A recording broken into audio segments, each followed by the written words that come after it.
Programa Cinecultura.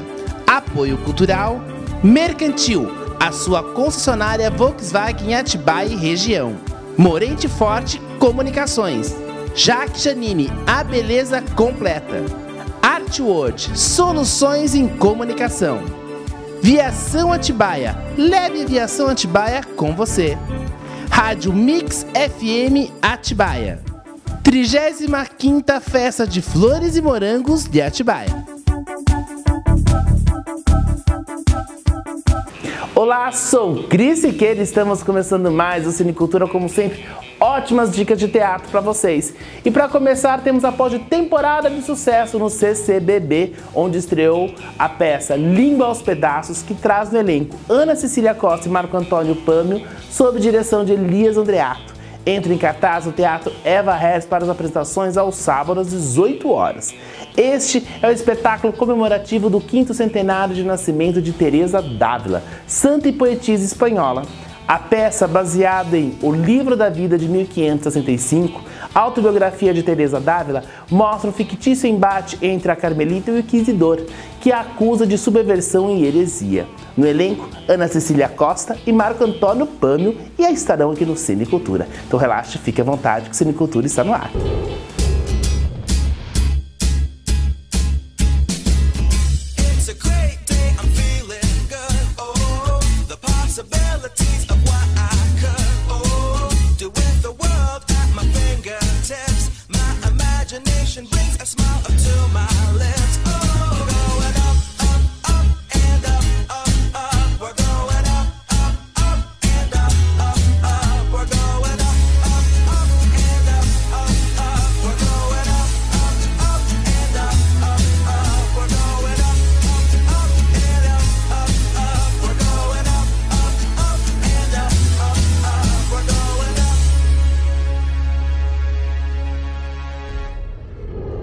Temos nessa semana a peça Língua aos Pedaços, que conta a história de Teresa d'Ávila, que além de mística e poeta, foi uma mulher de ação, fundando 17 conventos de carmelitas descalças em toda a Espanha.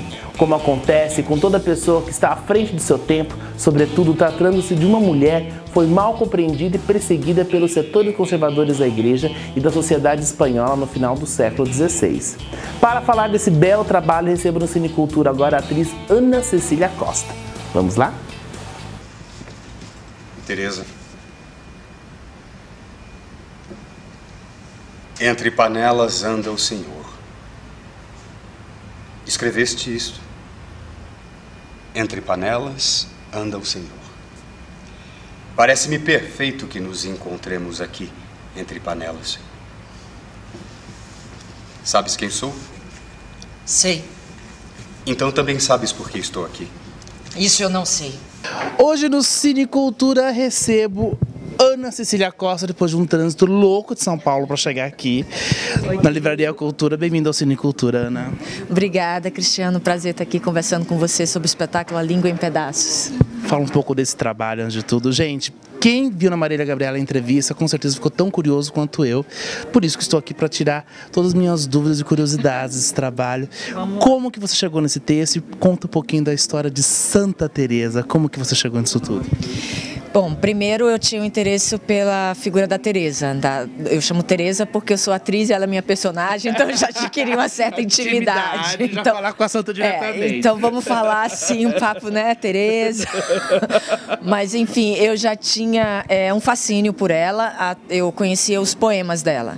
Então eu estava terminando um trabalho novela, fazendo o Joia Rara na TV Globo e estava com muita vontade de fazer teatro. Então eu pensei que a Teresa podia ser uma grande personagem.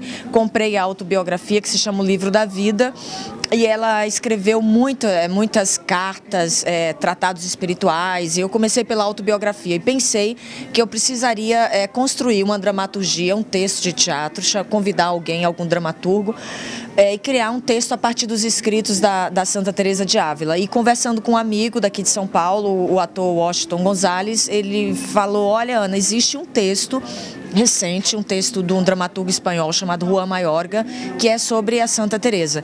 E aí imediatamente eu li o texto em espanhol e fiquei apaixonada. Realmente é um texto maravilhoso, é um texto todo baseado na autobiografia dela, que se chama O Livro da Vida.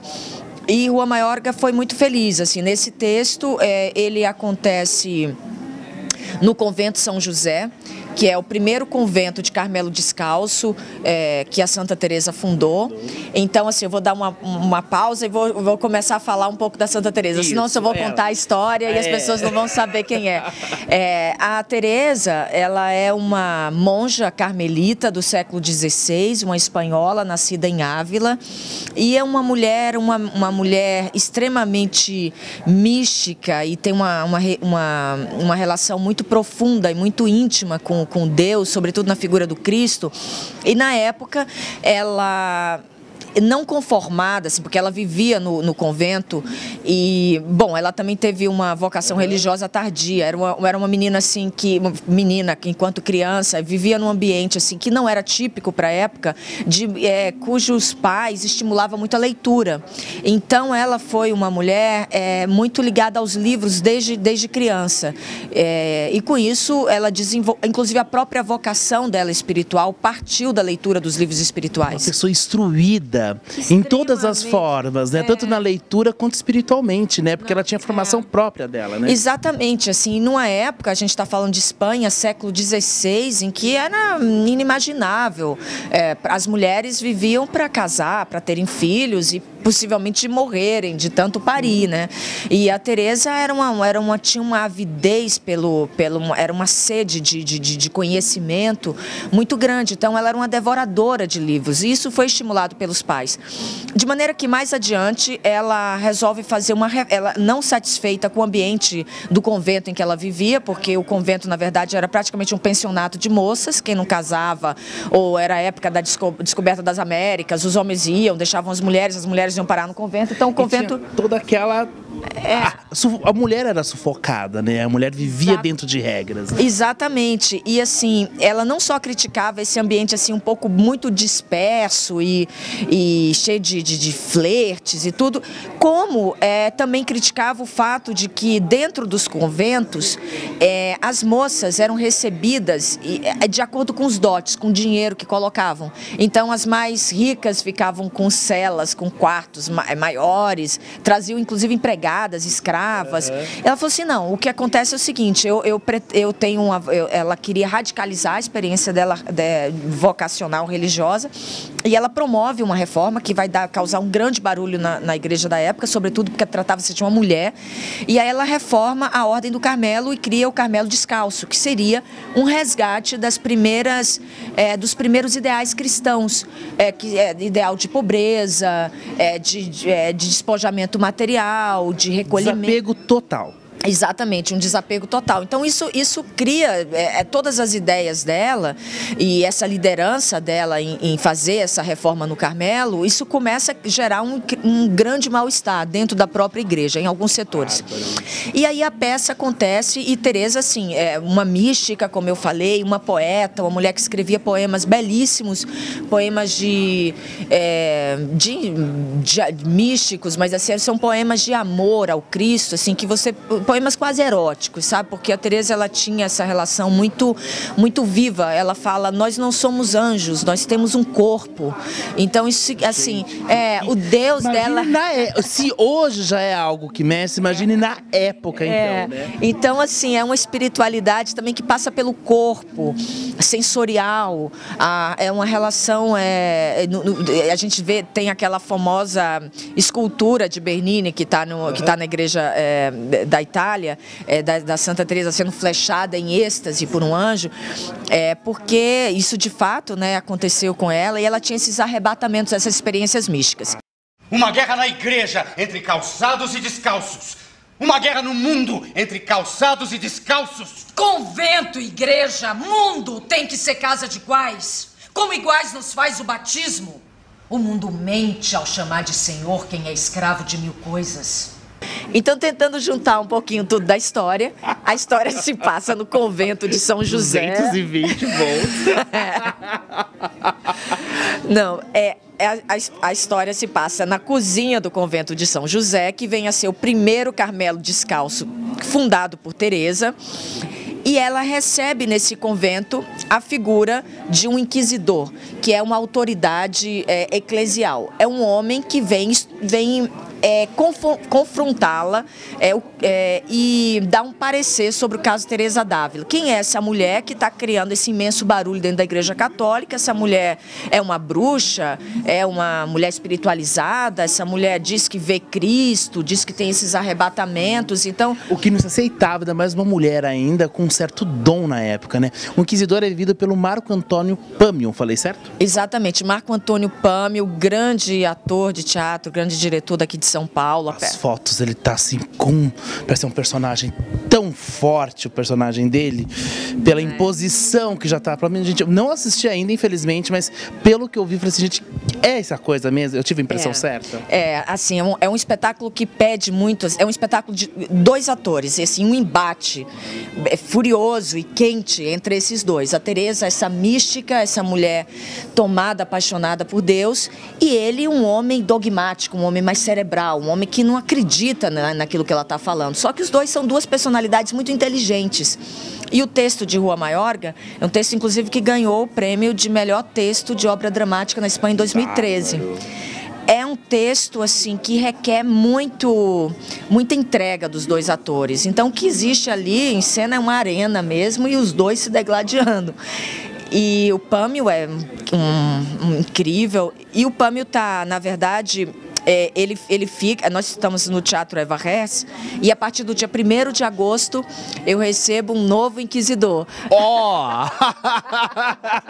O programa tá indo ao ar agora na próxima semana mesmo, eu vou avisar. Quem é o novo inquisidor? O novo inquisidor também é um ator incrível, Joca Andreasa. Querido Joca, um beijo pro Joca. O Joca tá entrando com força total também. Delícia. Assim, bom, bem-vindo, Joca, gente, ao tem que convento. a peça 2 vezes. Primeiro pelo Marco Antônio, por você, lógico, e também pelo Joca, que vale a pena ver os dois. Imagina viver no Inquisidor. Ele gosta de papéis polêmicos, tem trabalhos muito diferentes aqui no teatro em São Paulo, principalmente, né? O Joca é um ator incrível e eu tô super contente que ele tá entrando no time.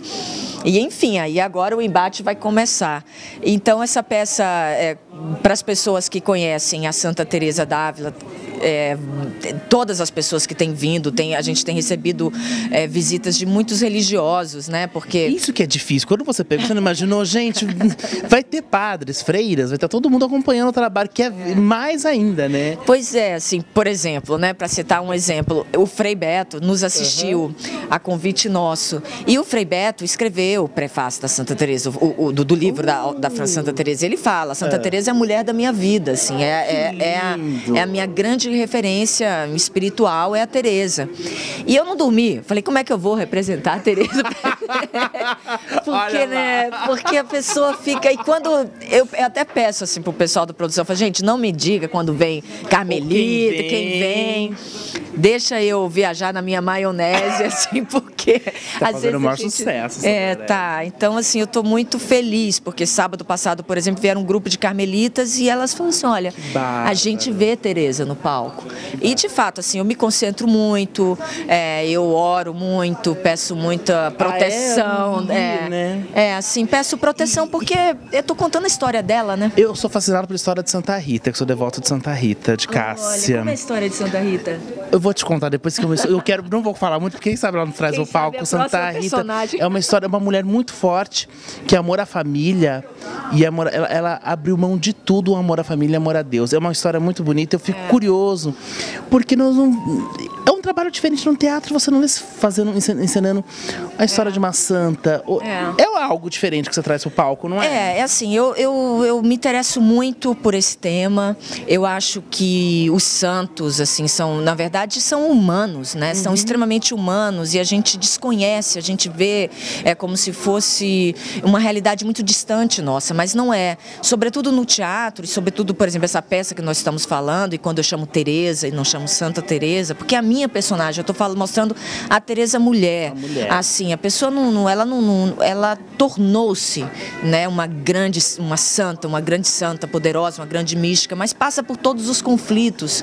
E é muito bonito também eu acho muito bonito assim você trazer o sagrado ao palco, sabe? Porque o teatro, o palco é um lugar sagrado para nós. A gente tem uma devoção por aquele lugar, a gente tem um respeito. Então, como eu falei, todo dia que eu chego, e eu me sinto muito protegida mesmo pela Santa Teresa, porque as coisas têm dado muito certo. Esse ano é o ano do 5º centenário dela. Ela está fazendo 500 anos de nascimento. Eu não sabia quando eu pensei nesse projeto.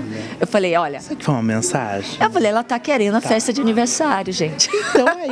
E você é o convidado para essa festa aqui no Teatro Eva Herz. É ou não é, Ana? Com certeza, sim. Realmente um momento muito especial da minha carreira. Foi um projeto que eu empreendi, que eu idealizei, consegui juntar uma equipe maravilhosa e homenageando essa grande personalidade que é a Santa Teresa e dando uma mensagem o público sai, mesmo quem não conhece, sai muito comovido e muito inspirado pela Teresa, porque ela é uma mulher de coragem, uma mulher apaixonada, uma mulher do amor, é uma mulher que lutou pelos ideais, então é uma grande referência. Aqui todas nós trabalharemos no que pudermos. Nossa língua não é outra senão falar de Deus. E não nos entendem, nem entendemos quem fale outra língua. Obrigado. Obrigada. O mundo, enquanto ele me mande caminhar, vai parecer-me pequeno. Essa é a força dessa pequena mulher.